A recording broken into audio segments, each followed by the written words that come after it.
오늘은 10의 자리에서 올림이 있는 몇십 몇 곱하기 몇에 대해서 배워보도록 하겠습니다.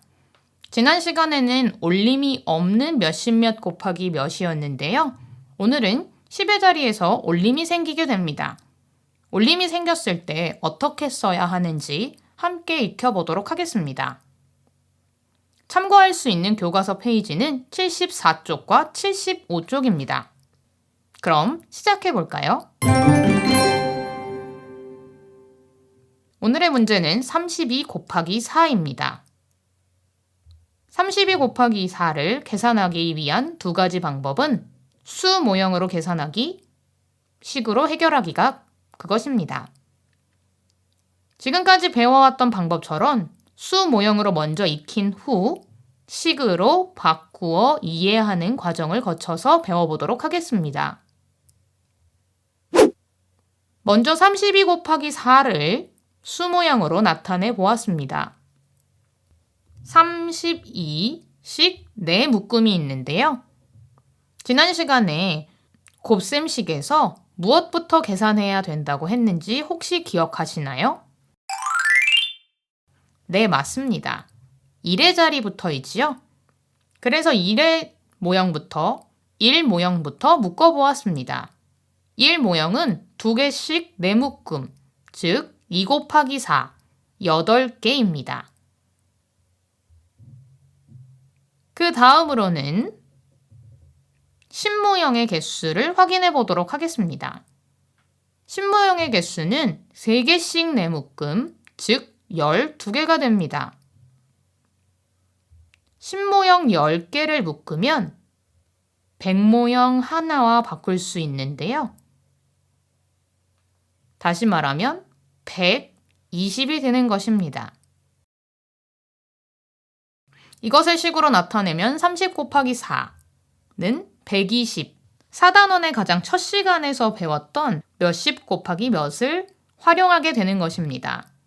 그래서 30 곱하기 4인 120과 2 곱하기 4인 8을 더해서 32 곱하기 4의 값은 128이 됩니다.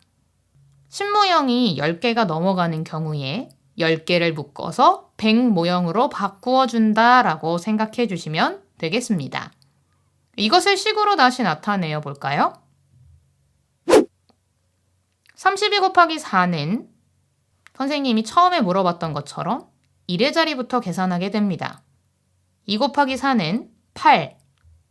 이것은 이 두 개가 만났다라는 것을 의미하죠. 그 다음에 두 번째 풀이 과정은 3 곱하기 4. 하지만 이 부분은 3이 아니고 30을 의미합니다. 그리고 이번에는 3 곱하기 4가 12이기 때문에 한 자리가 더 필요해집니다.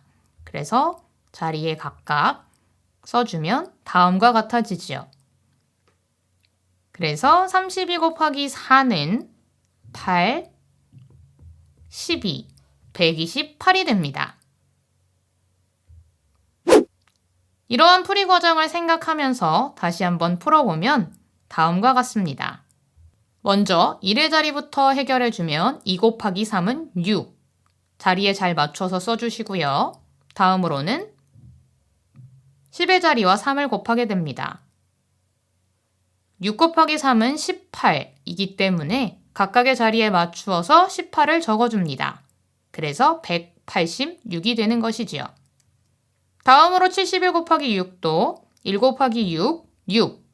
그 다음 10의 자리와 6을 곱해주면 76에 42. 이렇게 간격을 맞추어서 답을 적어주는 것이 중요합니다. 이렇게 10의 자리에서 올림이 있는 몇십 몇 곱하기 몇을 쉽게 배워보았습니다. 문장으로 된 문제에서도 해결할 수 있어야 하기 때문에 한번 연습을 해보도록 하겠습니다. 버스 한 대에 43명씩 타고 있습니다. 버스 3대에 타고 있는 사람은 모두 몇 명일까요? 곱셈식을 직접 쓰는 것인데요. 곱셈식을 쓸 때는 두 가지 방법, 즉 가로로 쓰기 또는 세로셈으로 쓰기가 가능합니다.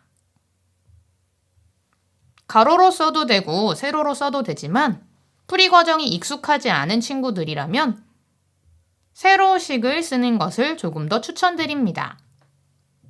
1의 자리부터 먼저 해결해주면 3, 3은 9, 10의 자리와 곱해주면 4, 3, 12 이렇게 자리를 나누어서 써주면 되겠지요. 그래서 버스 세대에 타고 있는 사람은 모두 129명인 것을 구할 수 있었습니다. 비교적 단순해 보이지만 제대로 익혀두지 않으면 나중에 더 복잡한 곱셈식에서 실수를 하는 경우가 늘어나기 때문에 지금 단계마다 잘 익혀주시기 바랍니다. 마지막으로 정리해 보도록 하겠습니다. 10의 자리에서 올림이 있는 몇십몇 곱하기 몇. 사탕이 한 봉지에 31개씩 담겨져 있습니다. 이것이 5봉지 있을 때 총 사탕의 개수는 몇 개입니까? 라고 할 수 있겠는데요. 세로셈으로 바꾸어 써보면 이렇게 쓸 수 있죠. 1의 자리는 1의 자리끼리, 10의 자리는 10의 자리의 위치에 잘 맞추어 써주시고요. 1의 자리부터 계산해서 5, 그 다음 10의 자리 곱해주면 15, 155가 됩니다. 이렇게 올림이 생긴다는 것을 잊지 말고 잘 써주시기 바랍니다. 다음 시간에는 1의 자리에서 올림이 있는 몇십몇 곱하기 몇에 대해서 배워보도록 하겠습니다. 1의 자리에서 올림이 생기면 10의 자리가 하나 커지게 되는데요. 이 부분에 대해서는 다음 시간을 통해서 천천히 배워보도록 하겠습니다. 그럼 우리는 다음 시간에 또 만나요. 안녕!